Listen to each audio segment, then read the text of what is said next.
بسم اللہ الرحمن الرحیم۔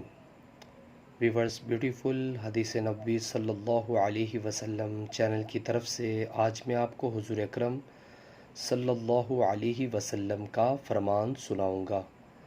ویڈیو کو غور سے سنیں اور اسے آگے شیئر بھی کریں۔ رسول اللہ صلی اللہ علیہ وسلم نے فرمایا، اگر کوئی مسلمان کسی درخت کا پودا لگاتا ہے اور اس درخت سے کوئی انسان یا جانور کھاتا ہے تو لگانے والے کے لیے وہ صدقہ ہوتا ہے۔ ماشاءاللہ، صحیح بخاری کی حدیث ہے۔ ویورز، اللہ تعالیٰ سے دعا ہے اللہ تعالیٰ ہمیں بھی اس حدیث پر عمل کرنے کی توفیق عطا فرمائے۔ اس طرح کی اسلامک ویڈیو کے لیے میرے چینل کو سبسکرائب کرنا مت بھولیے۔ جزاک اللہ۔ السلام علیکم ورحمۃ اللہ وبرکاتہ۔